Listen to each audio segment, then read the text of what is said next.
Welcome back to the second season of Know Your Bass Player. Today we're talking about Cliff Burton, formerly of Metallica, and I can't believe how many of you have asked to see Cliff's rig. So without further ado, I'm back, you're here, it's season 2, and this is Cliff Burton's bass rig.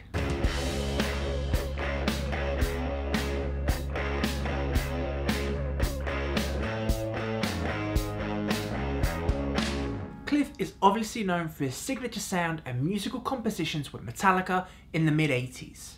Before this though, he was a member of a couple of other bands, and to begin with, we're going to start with that. Cliff joined the band EZ Street, which later changed its name to the Agents of Misfortune. Here he played with Jim Martin and Mike Bordin, both of whom would go on to form Faith No More and be well-known, talented musicians by their own right. After Agents of Misfortune, Cliff had a short stint in Trauma.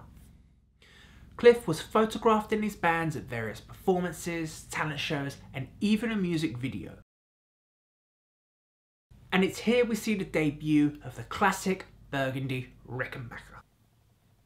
His iconic Rickenbacker would follow him into Metallica in 1983, recording the Megaforce demo, Kill 'Em All, and Ride the Lightning. This Rickenbacker had a few modifications over the years. The first modification was made by 1982 and added a Seymour Duncan stacked single coil guitar pickup to the bridge of the bass.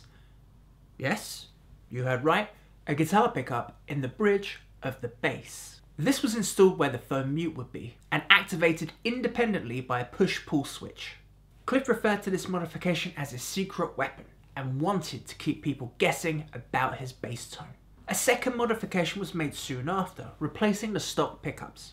While stock Rickenbacker pickups have a great tone, they lack a high volume output. Installed in the neck of the bass was a mudbucker pickup. The mudbucker is usually found on a Gibson EB0 and used to the effect of a muddy, boomy bottom end. In addition to this, the Rickenbacker bridge pickup was modified with a tapped maroon coloured split coil for extra clarity. You would know these pickups these days to be a Seymour Duncan hot stack. These three pickups work together to form a fat low end, an articulate bite, and a high output. Cliff said in an interview with Harold O for the thrash metal fanzine that this bass was retired after recording Ride the Lightning due to malfunctions with said modifications. This bass now resides in the Rock and Roll Hall of Fame Museum in Ohio. Sometime between the release of Kill 'Em All and the Ride the Lightning tour, 83 to 85, Cliff briefly used an Alembic Spoiler. I say briefly as this bass was stolen somewhere during this period. Corinne Lynn, Cliff's then girlfriend, recalls in the biography To Live Is To Die, there was the theft of the Alembic Spoiler bass, used briefly in 84 to 85. He came to Sunnyvale after rehearsal and said his Alembic had been stolen. Using this assumption, we can presume the Alembic was used to record Ride the Lightning, and then used on tour. However, there are other factors doubting the use of the bass being used to record. There are a number of other sources, Cliff included, who speak of 3 different events where gear was stolen in and around January 1984. The details don't mention the Alembic, so it's debatable, but if this bass was stolen in January 1984, it would have missed the recording sessions for Ride the Lightning. I talk about this in a bit more detail in the show notes, so for more information, have a look at that. Those of you who bought a spoiler in California during this period, be sure to check for a fair size chip in the back finish, up around the side of the peg head. This bass has never been found, and if yours looks like this, it very well could have belonged to Cliff. For the remainder of the tour, Cliff acquired a Japanese-made Aria Pro 2 SB1000. The Super Balance 1000 is considered to be one of Aria's high-end models, with 1 active double coil pickup and 6 tone positions. Cliff was lucky enough to gain an endorsement through Aria, and almost overnight switched to a passive black and gold one. Shortly thereafter, Metallica went to the studio to start work on Master of Puppets in September 1985. Puppets was released in March the following year, and Metallica started promoting the album, supporting Ozzy Osbourne on his Ultimate Sin tour. The black and gold now used on tour is distinguishable from the SB1000 by its oval inlays and gold coloured bridge. Some have listed Cliff using the Aria SB Elite, but you'll likely find it to be the black and gold. The major difference between these two basses is a new passive pickup in a humbucking style. The nut width is slightly smaller so the strings are closer together, and it's slightly heavier, being made of alder. Speaking of Aria and pickups, one of Cliff's black and golds was kept by Metallica after his death. This bass was seen in a Metallica museum in 2013, sporting PJ Marks pickups. PJ Marks, whilst no longer trading, were once famous for supplying then Ozzy Osbourne's replacement guitarist, Brad Gillis, with his own signature pickup. In 2013, Aria, with permission of the Burton family, released a tribute Cliff Burton bass. It matched the specs of his black and gold to the letter and was released to the public at NAMM of the same year. This bass has a price tag of around £4,000, mostly due to the 24 karat gold plating of the hardware and its limited run. And finally, for the completionists amongst us, during downtime between tours, Cliff, James and Kirk all got together in a jokey band named Spastic Children. In photos of this band, Cliff is using an unbranded P-bass and a beer bottle as a slide. Fan stories and forums suggest that this bass was borrowed because Cliff has never been photographed with a precision bass.